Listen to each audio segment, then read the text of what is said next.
Hari ini kita akan belajar kepada salah satu Nabi Allah, yaitu Nabi Daud alaihissalam, tentang iman dan ketakwaan. Kita masih melanjutkan dalil utama kita di surat Al-Maidah ayat 35. A'udzubillahi minasyaitonirrajim. Ya ayyuhalladzina amanu taqullaha wabtaghu ilaihil wasilah wajahidu fi sabilihi la'allakum tuflihun. Wahai orang beriman, bertakwalah kepada Allah dan carilah jalan yang mendekatkan diri kepada Allah Subhanahu wa taala, dan bersungguh-sungguhlah di jalannya agar kita mendapatkan keberuntungan. Ayat ini masih kita lanjutkan hadirin sebagai tema utama kajian, di mana kita masih membahas anjuran yang kedua.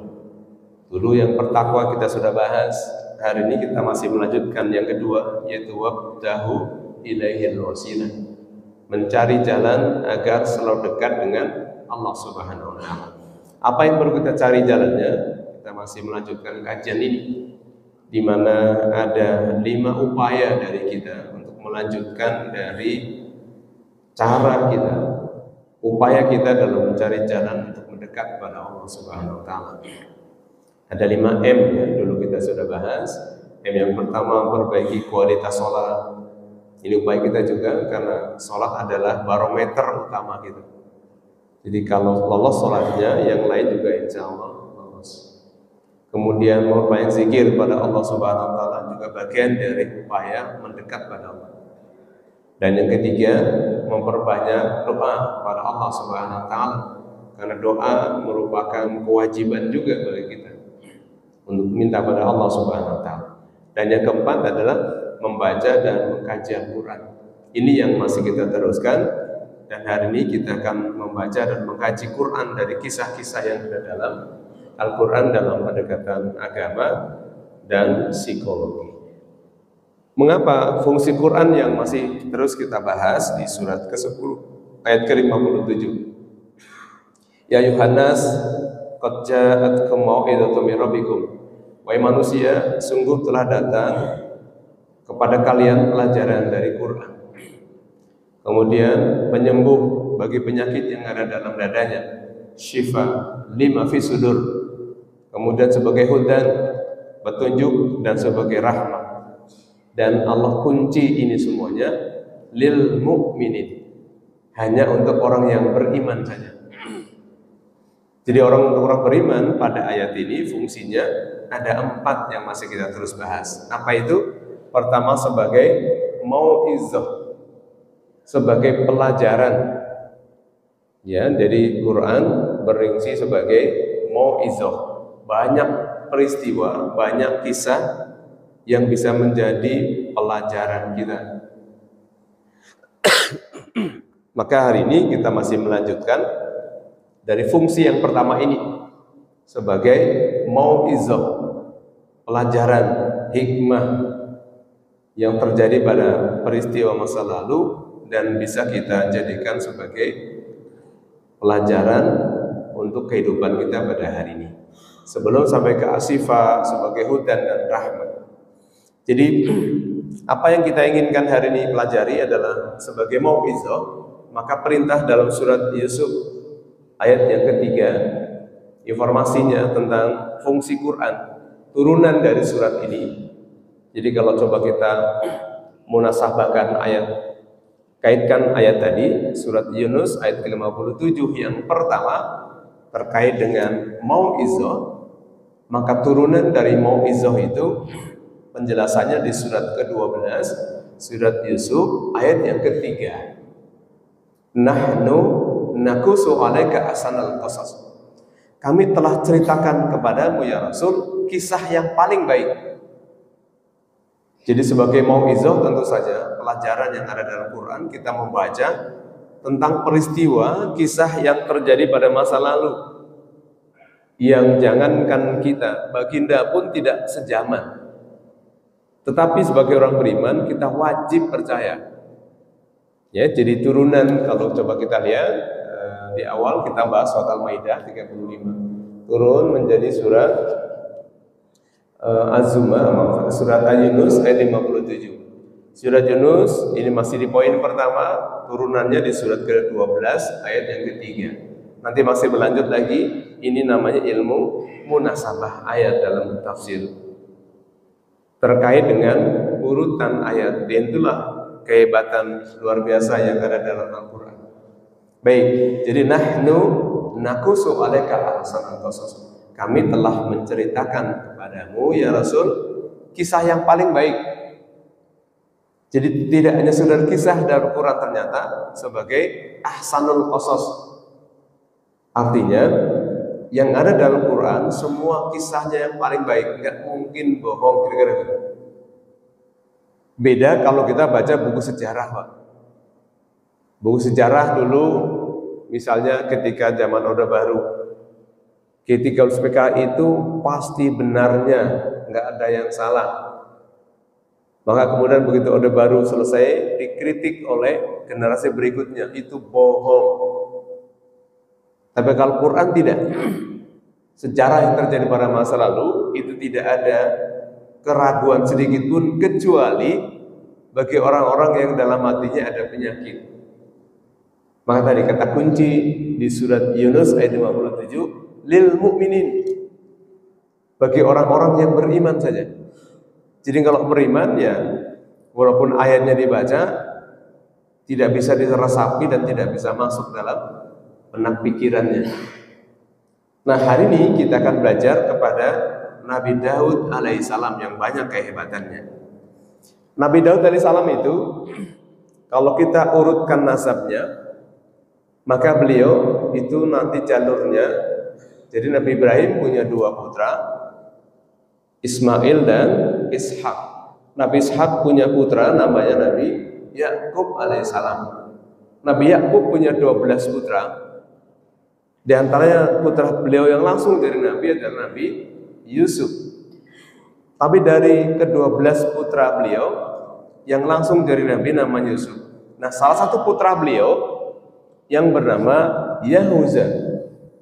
Yahuza ini adalah kakek moyangnya kaum Yahudi. Maka dari situlah turun Nabi Daud alaihi salam. Jadi dari Nabi Ibrahim, tapi dari jalur Nabi Ishak, Nabi Yakub. Nah, dari Nabi Yakub itu ada putra, karena beliau punya 12 putra, dan di antara putra beliau adalah Yahuza. Jadi Yahuza ini adalah kakek moyangnya keturunan Yahudi. Jadi masih punya hubungan darah, dan itu semua adalah anak keturunan dari Nabi Ibrahim alaihissalam. Maka kalau nanti sering bercanda itu, sebenarnya Yahudi, Nasrani dan Islam itu semua satu datuk, satu kakek, yaitu Nabi Ibrahim alaihissalam. Di mana Rasulullah SAW itu beliau dari jalur Nabi Ismail yang memang terputus kenabiannya. Dari Nabi Ismail itu tidak ada jalur Nabi kecuali kepada baginda Rasulullah SAW. Sementara dari Nabi Yakub, ada Nabi Ishak, Nabi Yakub, semua turunan itu kebanyakan dari keluarga beliau. Ya, ini misalnya dari dari Nabi Ishak ke Nabi Yakub. Nabi Yakub tadi punya 12, yang langsung dari Nabi namanya Nabi Yusuf alaihissalam. Jadi jalurnya itu memang kepada Nabi Ibrahim alaihissalam. Nah, yang unik memang beliau diceritakan selama sebanyak 16 kali dalam Al-Quran. Jadi Nabi Daud ini ayah dari Nabi Sulaiman. Maka kisah dua nabi ini seringkali digandengkan. Kehebatan yang luar biasa. Dan Nabi Daud itu dulunya bukan raja, Pak. Beliau hanya nabi, tapi kemudian ada dua pasukan yang nanti kita akan bahas berantem, perang antara pasukan tentara Jalut dan Talut. Tentara Talut di dalamnya ada Nabi Daud, sementara musuhnya negara superpower saat itu namanya Jalut, yang nanti terbunuh oleh Nabi Daud, dan kekuasaan itu kerajaan sampai kepada raja, menjadi Nabi Daud menjadi raja pada zamannya. Baik, nah ketika profil Nabi Daud, kita akan melihat sosok beliau pada 4 komponen kehidupan sebenarnya. Pada komponen sebagai menjadi nabi, menjadi raja, menjadi kepala rumah tangga, dan menjadi manusia biasa. Jadi ketika bicara Nabi Daud itu kita bisa melihat dari 4 komponen kehidupannya. Sebagai nabi diberikan tugas berdakwah, kemudian sebagai raja tugasnya mengatur negara, sebagai kepala rumah tangga tentu mengatur rumah tangganya. Sebagai manusia biasa tentu punya hak yang perlu dijaga. Nah, pelajaran dari Daud itu sangat banyak.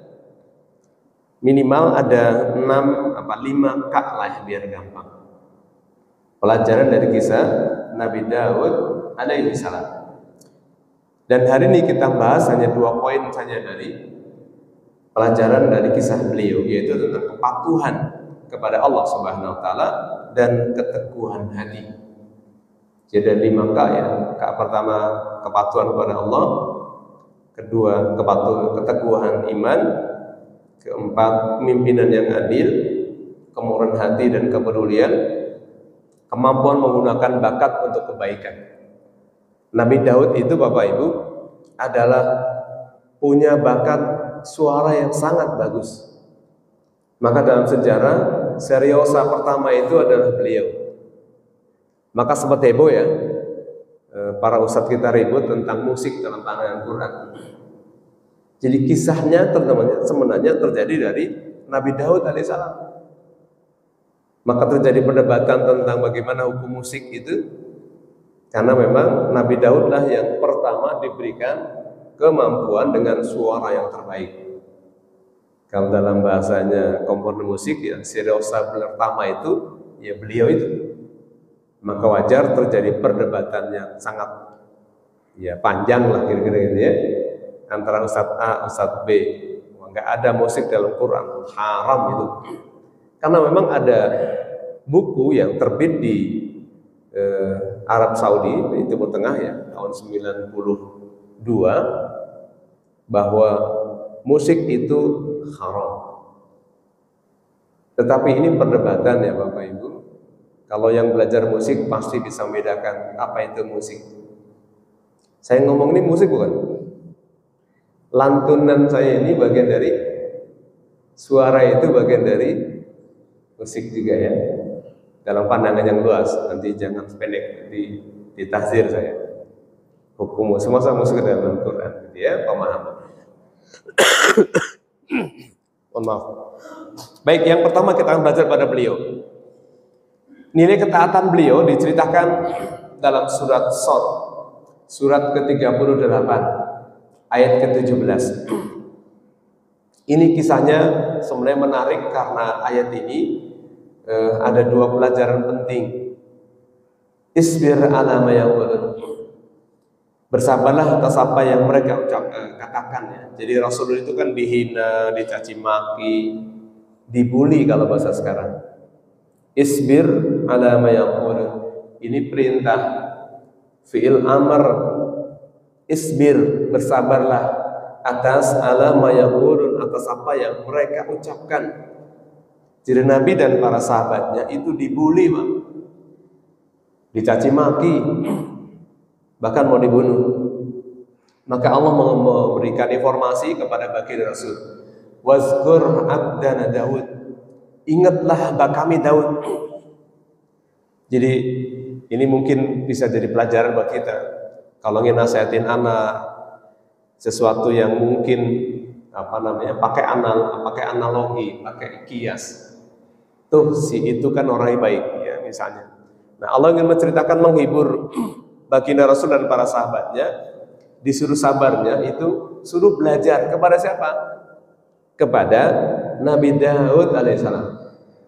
Maka diingatkan, isbir ala ma yaqulun.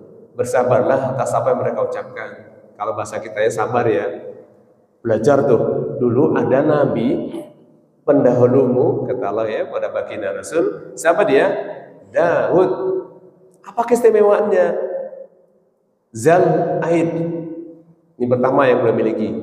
Zal Aid, punya kekuatan. Kemudian innau awwab. Kemudian beliau itu selalu kembali kepada Allah Subhanahu wa taala.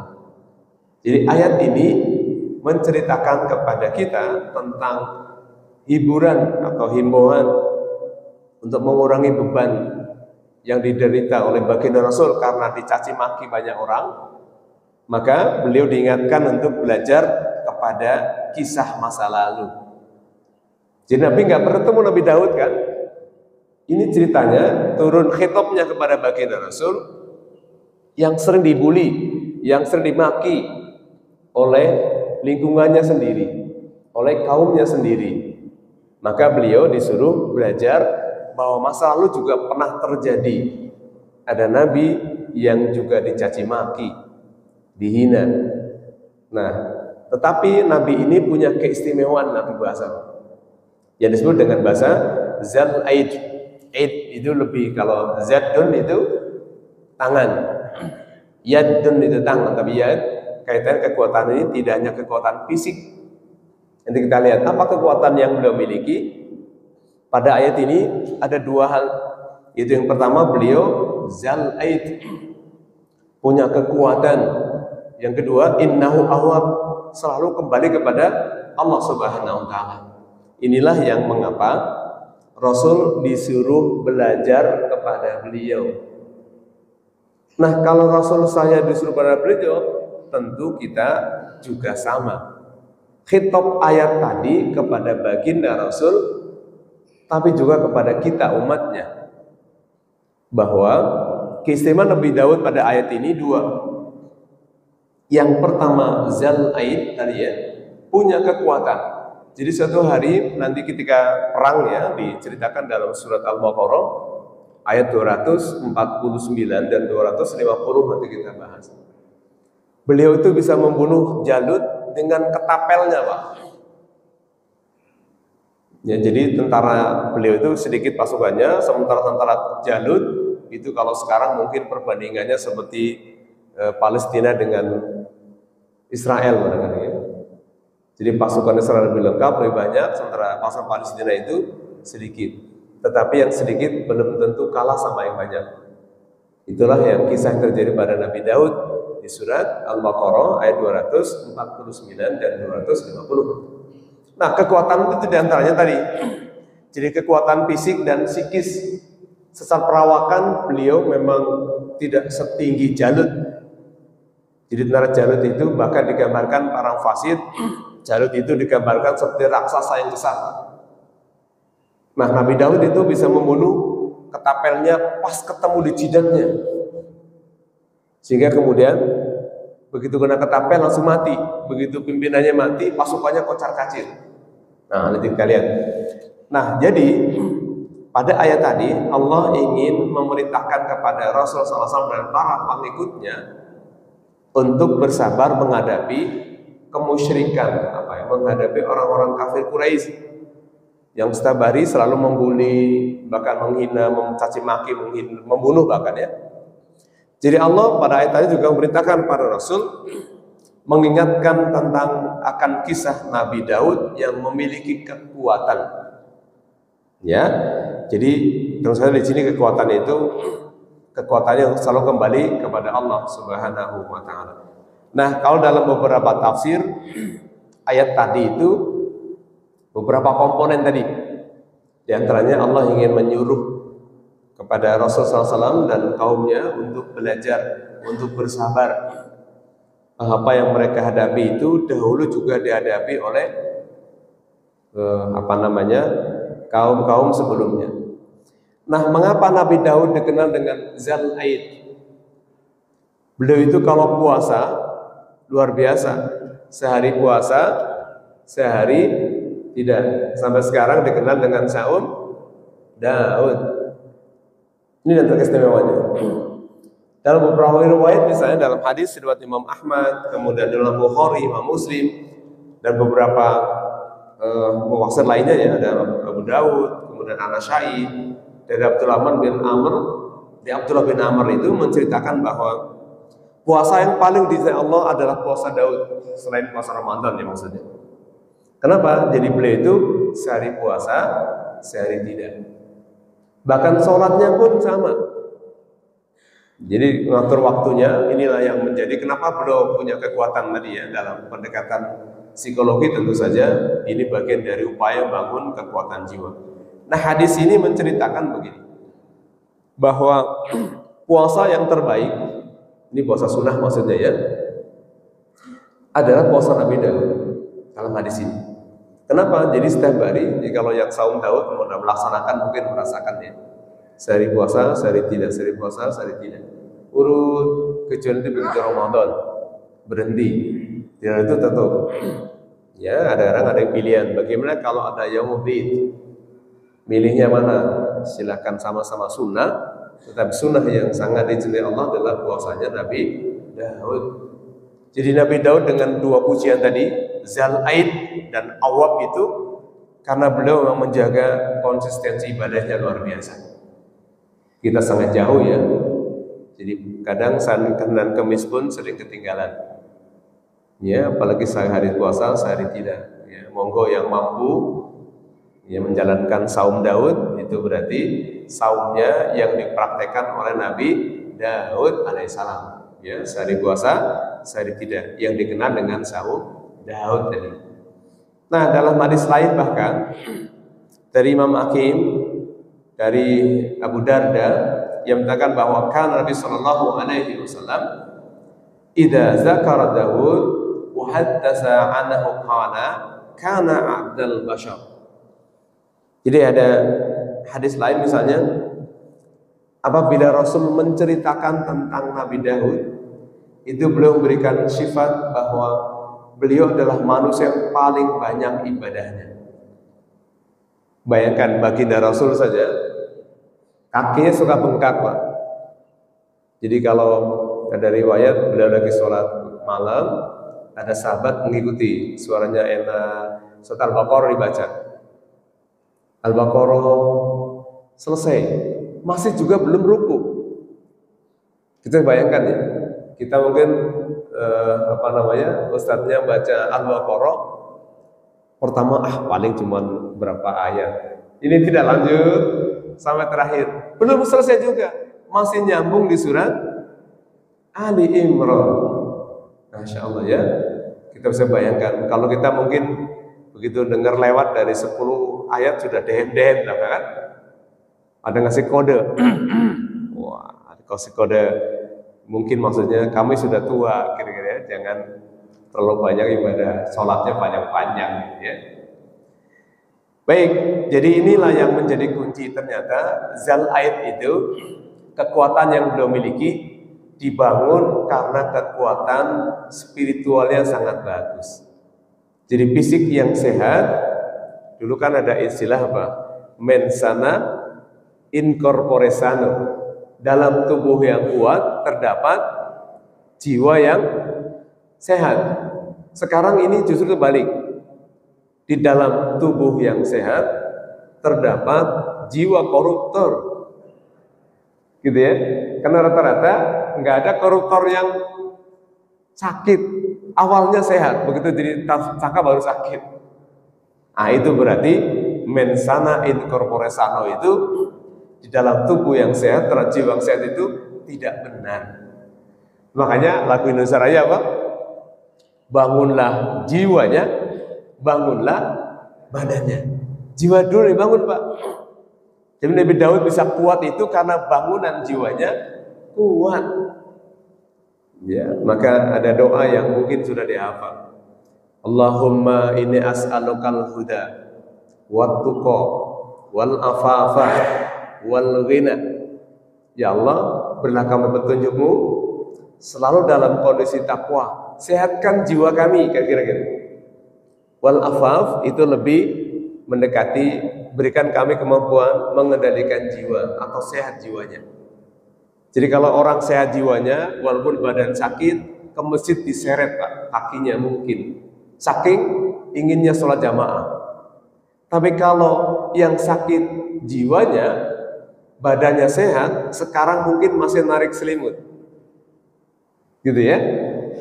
Artinya, walaupun azan berkumandang, dia belum bangun. Masya Allah ya. Semoga kita termasuk yang sehat jiwa dan raganya. Ya, tadi kita sudah baca doa di awal itu, Alhamdulillahilladzi ahyana ba'dama amatana wa ilaihi nusur. Kita semua adalah baru saja mati. Makanya doanya minta bersyukur atas hidup kembali setelah kematian kita semua. Ya, jadi nggak usah takut mati, orang sabar kita mati kok. Hanya bedanya kalau tidur dibalikin lagi ruhnya, kalau enggak diterusin, kira-kira gitu ya. Baik, itu yang pertama. Yang kedua, keistimewaan Nabi Daud adalah teguh dalam pendirian, teguh dalam keimanan. Ini kisahnya tadi ya di surat Al-Baqarah, ada doa yang belum panjatkan. Jadi dari surat 249 berkisah juga tentang beliau, bahwa pasukan yang sedikit bisa mengalahkan yang banyak. Jadi ketika terjadi kecamuk perang, Pak, pasukan Jalut dengan kekuatan yang luar biasa, super powernya, kemudian Jalutnya sangat digambarkan tinggi besar seperti raksasa itu, semua orang pada takut. Maka pasukan tentara Talut yang di dalamnya Nabi Daud itu mulai ngeper, Pak, kena mental. Lihat pasukannya yang musuhnya lebih banyak, kena mental. Maka dalam situasi itu Nabi Daud berdoa, Rabbana afrih alaina sabara wasabbit aqdamana wansurna alal qaumil kafirin. Ini lihat luar biasa. Dan dalam pendekatan psikologi ini luar biasa hebat. Jadi pertama minta agar diberikan kesabaran. Rabbana afrih alaina sabra. Ya Allah, limpahkan kami kesabaran. Jadi pasukan sedang kena mental tuh, Pak. Kenapa? Karena pasukannya dihadapi itu lebih besar jumlahnya, lebih lengkap senjatanya, sementara pasukan beliau sudah banyak yang mundur. Takut, Pak. Nah, di sisa pasukan itu kemudian belum minta kepada Allah agar diberikan kesabaran, biar sabar pasukannya. Maka doanya, Rabbana afrih alaina sabra. Ya Allah, berikan kami kesabaran. Nah, doa ini menunjukkan tentang teguhnya iman, doa yang membuat sugesti yang luar biasa. Jadi pertama terkait dengan minta agar diberikan kesabaran. Yang kedua, minta dikuatkan langkahnya. Yang ketiga, minta dimenangkan. Artinya doa itu sebagai kekuatan penguat mental, Pak. Nah, ayat ini kalau coba kita ambil analogi dalam kehidupan. Misalnya ada seseorang sedang punya problem, punya masalah besar dalam kehidupannya. Kisah ini bisa ditarik pelajarannya sekarang.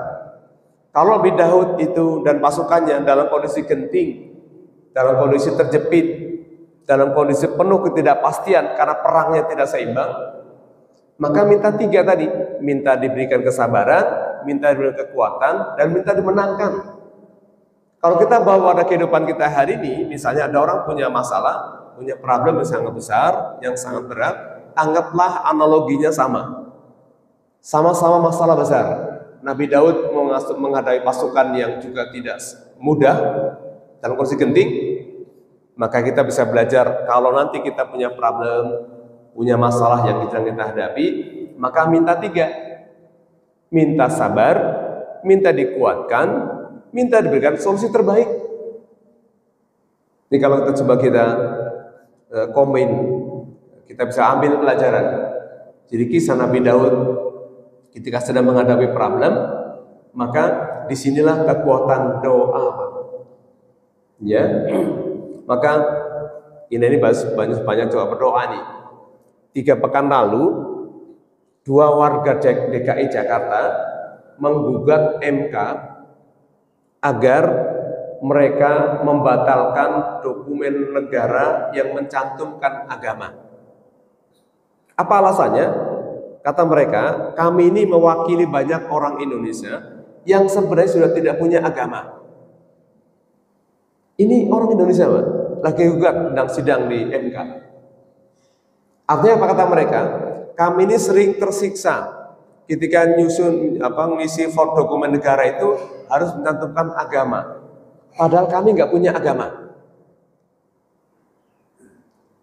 Pasti orang ini dulunya, dia jujur, kadang-kadang untuk membohongi diri kami, udah cantumin aja Islam, Kristen, Protestan, tapi itu bukan agama kami. Kalau gugatan ini diterima, maka nanti bisa jadi Indonesia seperti Korea Selatan misalnya. Korea Selatan dulu 90% Buddha. Sekarang hampir 95% ateis. Nauzubillah ya.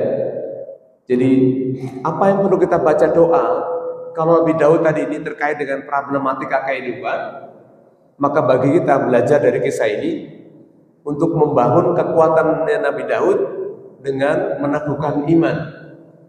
Maka doa yang sering saya ulang-ulang dibaca doanya, Rabbana la tuzigh qulubana ba'da idh hadaitana wa hab lana min ladunka rahmah innaka antal wahhab. Masih hafal? Dibaca enggak? Insya Allah baca ya. Kapan terakhir? Barusan. Gitu ya. Kenapa perlu dibaca? Rabbana la tuzigh qulubana. Ya Allah, jangan kau palingkan hidayah yang sudah ada dalam dada kami. Mungkin enggak bisa hilang hidayah itu? Sangat mungkin Pak. Tadi bayangkan, yang gugat itu dulu agamanya juga Islam, tapi akhirnya bosan. Makanya di surat yang ke-6 ayat 125, ternyata antara hidayah dengan lapang dada itu hubungannya ada. Yasrah sadrul Islam. Kalau Allah mengendaki orang itu dapat hidayah, maka dilapangkan dadanya. Maka doa ini jadi penting, Pak. Kenapa? Kita minta pada Allah agar di dalam dada kita ini bersemayam hidayah itu tetap ada, Pak. Kata dia, tidak ada jaminan semakin kita tua itu semakin ibadahnya kuat, Pak.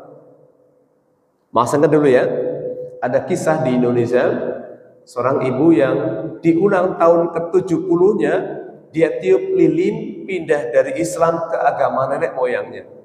Dengan bangganya dia mengatakan, sekarang saya lebih tenang dengan agama baru saya. Ini kisah nyata di Indonesia dan mungkin sangat banyak. Itulah maknanya tadi, yasrah sadrul Islam. Kalau Allah mengendaki hidayah itu, maka Allah bukakan hatinya, Pak. Surat yang ke-6 ayat 125.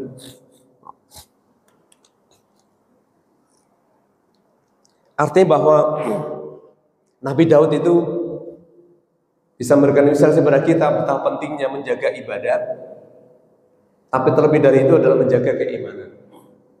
Tadi di antara doa pertama, Rabbana la tuzigh qulubana ba'da idh hadaitana wa hab lana min ladunka rahmah innaka antal wahhab. Pertama. Yang kedua, hidayah itu hanya bisa kalau kita dapat rahmatnya Allah Subhanahu wa taala. Maka doa yang kedua, Rabbana atina min ladunka rahmah wa hayyi' lana min amrina rasyada. Ada yang hafal doa ini? Hafal lah ya. Di surat apa itu? Al-Kahfi. Yang pertama tadi surat apa? Ali Imran. Ayat yang keberapa? 8. Doa pertama tadi surat 3 ayat ke-8. Doa yang kedua surat 18 ayat 10. Tolong baca doa ini, Pak. Hafalkan doa ini. Kenapa? Bisa jadi kita ini banyak masalah. Seperti gelas kita masalah air bisa tumpah nih kalau nggak dijaga betul. Maka hanya Allah yang bisa menjaga itu dan kita kewajibannya berdoa. Kenapa perlu berdoa? Ternyata di surat An-Naml, Pak, surat ke-27 ayat ke-62. Ini mengapa Nabi Daud mempraktekkan doa ini ketika dalam kondisi genting, Pak. Dalam kondisi yang serba tidak karuan. Pasukannya sudah kena mental. Hitung-hitungan matematikanya nggak mungkin dia menang, Pak. Menghadapi tentara Jalut yang jumlahnya lebih besar dengan pasukannya itu senjata lebih lengkap. Maaf. Tapi kemudian Allah mudahkan dengan doa. Maka di surat An-Naml, surat ke-27, ayat ke-62. Aman yujibul muddar. Apakah yang kamu sekutukan itu, ini analoginya, mau nyembah patung gitu ya, zat yang mengabulkan doa orang-orang yang berada dalam kesulitan. Jadi Allah ingin mengajak kita di surat An-Naml ini kisahnya tentang bagaimana orang-orang kafir yang mendewakan benda-benda, menyembah selain Allah Subhanahu wa taala. Apakah mereka itu bisa menghilangkan kesusahan dengan doa-doa yang dipanjatkan oleh kalian? Ya. Ternyata doa itu bisa menghilangkan kesulitan, menjadikan kita menjadi pemimpin di muka bumi, arti sukses. Jadi Nabi Daud doa ini diceritakan dalam surat An-Naml ayat ke-62. Tentang doa di surat Al-Baqarah ayat 250 ini diceritakan tentang kondisi ini di surat ke-27 ayat ke-62. Dari kondisi perang ini kemudian Nabi Daud diangkat menjadi raja, Pak. Karena berhasil memenangkan pertarungan, bisa berhasil membunuh Jalut, pimpinan pasukannya. Ya, yang satu terjadi, maka Allah mengabulkan doa-doa dalam semua kesulitan. Pelajaran yang kedua ini buat kita hadirin, mungkin nanti kita punya masalah yang menurut kita berat, menurut kita sulit, menurut kita bebannya luar biasa. Maka ingat kisah ini, Nabi Daud juga pernah mengalami, tetapi kemudian beliau minta 3 hal, dan ini boleh dibaca oleh kita. Rabbana afrih alaina sabra. Ya Allah, afrih alaina, tuangkan, limpahkan, alirkan.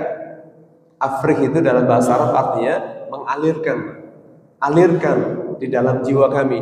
Rabbana afrih alaina sabra. Ya Allah, alirkan tuh di dalam dada kami itu kesabaran.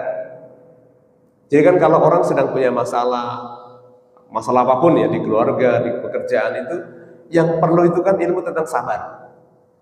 Nah, Nabi Daud tadi ternyata dalam kondisi genting itu yang diperlukan adalah mengubah mental alam bawah sadarnya bahwa harus punya kekuatan bersabar. Dan sabar itu juga hanya bisa didapatkan kecuali dapat ridho dari Allah Subhanahu wa taala. Maka tadi doa yang kedua kan, Rabbana atina min ladunka rahmah. Ya Allah, limpahkan kami rahmat-Mu.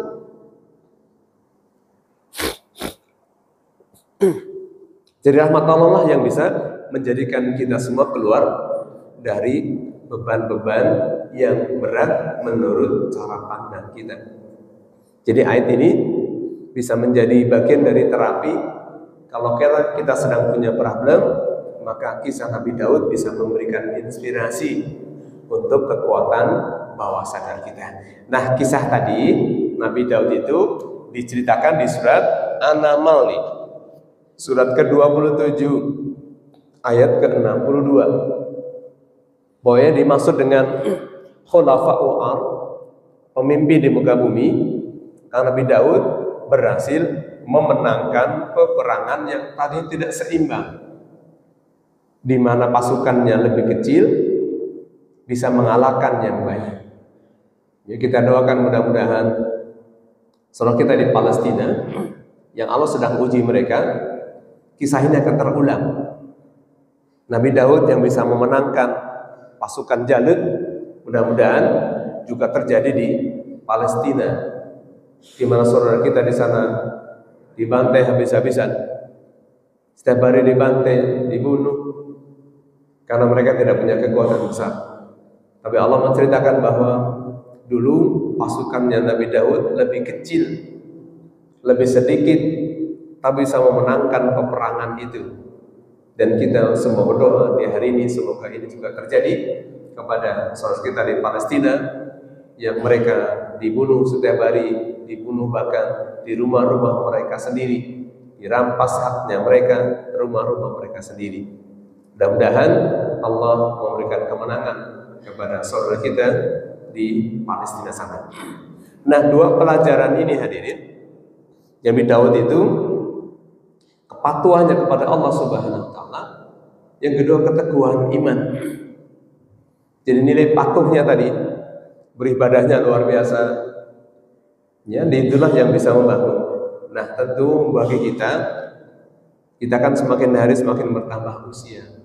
Tentu semakin bertambah usia, semakin fisiknya makin lemah. Mudah-mudahan ketika fisik itu lemah, jiwanya makin kuat. Jadi dari bedanya kalau fisiknya lemah, jiwanya sakit, ya makin parah gitu. Tapi kalau jiwanya sehat, fisiknya juga sehat, mudah-mudahan bisa selalu seperti ini, datang ke masjid, jamaah, ikut taklim, ada penambahan ilmu dan wawasan. Dan itu makin menguatkan keimanan kita kepada Allah Subhanahu wa taala. Baik, jadi kesimpulannya, kisah tentang Nabi Daud itu, beliau dijuluki dengan julukan yang hebat luar biasa. Bahkan dalam surat Saba, surat 34 ayat yang ke-10 diceritakan, walaqad atayna Dauda minna fadlah. Sungguh benar-benar kami telah melakukan kepada Daud karunia yang luar biasa. Di antaranya adalah ya jibal, wahai gunung, ahwi bima'ahu, sujud tuh sama Nabi Daud. Wa thair, juga burung. Wa annahu hadid, dan juga beliau mampu mengolah besi tanpa dibakar dulu. Ini di antara keistimewanya Pak, di surat Saba, surat 34 ayat yang ke-10. Jadi beliau itu punya luar biasa keistimewanya. Jadi disebut walaqad atayna Dauda minna fadlah. Ini diantara yang tidak diberikan kepada nabi yang lain. Ya, jadi ya jibal, wahai gunung, ini luar biasa ya. Dan juga burung disuruh sujud, disuruh tunduk bersama Nabi Daud. Jadi kalau Nabi sedang memerintahkan kepada melantunkan ayat-ayatnya, itu burung pada dengerin, saking merdunya suaranya. Maka beliau termasuk yang memiliki bakat menyanyi yang bakat suara yang sangat bagus. Kan nggak semua orang ya suaranya bagus. Imam kita kan suaranya bagus. Kita tidak mungkin sama-sama jamaah di sini pasti pita suaranya bisa berbeda. Nah, Nabi Daud itu diantara keistimewaan yang beliau miliki adalah memiliki kemampuan diantaranya burung dan gunung itu sujud kepada beliau. Kemudian yang menarik, beliau bisa melunakkan besi Pak, tanpa dibakar. Jadi pandai besinya waktu itu mungkin belum banyak. Jadi kekuatan luar biasa. Jadi kalau mau bangun dulu nggak perlu beli, belum ada Krakatau style Pak. Jadi ngolahnya sendiri. Jadi kemampuannya termasuk di surat yang lain, misalnya di surat Al-Isra ayat ke-44 itu juga sama. Jadi kisah tentang Nabi Daud ini banyak ya, tentang kekuatan yang dimilikinya. Bahkan beliaulah yang pertama yang bisa bikin baju perang Pak. Ya, baju perangnya untuk melindungi itu dari ancaman tombak, panah. Dulu pun belum ada senjata apinya ya, masih. Nah, Nabi Daud lah yang pertama bisa melunakkan besi, benda yang sangat keras karena kekuatan. Jangan dibayangkan seperti film-film ya Pak. Kalau bayang film itu banyak ya khayalannya, ada besi ini dirotokin itu. Nah itu Nabi Daud tidak. Ini kekuatan yang hanya diberikan kepada beliau dan putranya Nabi Sulaiman nanti. Ya, jadi jangan saya ingin punya kekuatan Nabi Daud, saya bertapa bersemedi. Iya bisa jadi. Yang datang bukan Nabi Daud, yang datang iblis. Udah kamu punya kekuatan luar biasa ya. Maka muncullah para kahin-kahin, para dukun-dukun yang katanya punya kekuatan hebat. Baik, ini yang bisa kita bahas hari ini ya. Dari kisah beliau, intinya satu, mari jaga ibadah kita pada Allah. Di surat ke-15 terakhirnya ayat 99 ada kalimat ayat yang sangat indah memberikan peringatan kepada kita. Wa'bud rabbaka hatta ya'tiyakal yaqin. Beribadahlah pada Allah sampai datang kematian.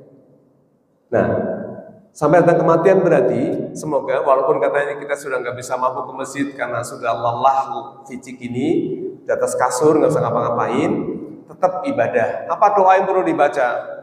Rabbana afrih alaina sabra wa tawaffana muslimin. Ya Allah, berikan kami kesabaran dan matikan dalam kondisi berserah diri. Hafal doa tadi? Rabbana afrih alaina sabara wa tawaffana muslimin. Kalau Nabi Daud tadi minta sabar dalam kondisi perang, nanti kita minta sabar kalau sudah dalam kondisi sudah bisa ngapa-ngapain. Ya Allah, saya ingin nanti kalau saya mati dalam kondisi yang husnul khatimah. Tadi doa tadi ya. Artinya juga tidak harus nunggu nanti sakit tua juga ya. Bisa dibaca kapan saja. Sabar terkait dengan kematian. Tadi, kalau belum hafal, nanti catat ayatnya ya. Di surat ke-7, ayat 126 pada akhir. Rabbana afrih alaina sabra wa tawaffana muslimin. Ya Allah, limpahkan kami kesabaran dan matikan dalam kondisi berserah diri atau beriman atau muslim, Pak. Nauzubillah ya. Ini ada orang sudah tua, kafir, bangga lagi. Nauzubillah. Tadi ya, tiup lilin ke-70 dengan bangganya disorakin sama anak cucunya. Oh, nenekku sudah pindah agama, dia sudah tenang jiwanya. Nauzubillah. Padahal itu artinya disempitkan dadanya, dicabut hidayahnya oleh Allah.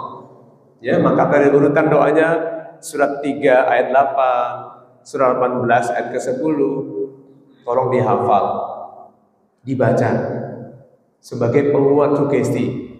Ya, jadi nanti kalau kita sedang punya masalah, jangan pertama mengadunya kepada orang lain, tapi ngadu kepada Allah tadi. Doa apa saja. Karena tadi Nabi Daud saja dalam kondisi terpuruk itu berdoa dan digambarkan tentang kondisi itu tadi di surat Saba tadi ya. Di surat Shad tentang gambaran bagaimana surat An-Naml tentang gambaran beliau berdoa, kemudian diberikan dikabulkan doanya dari kesulitan itu, kemudian diangkat menjadi raja. Ya, tentu itu yang dialami oleh Nabi Daud alaihi salam.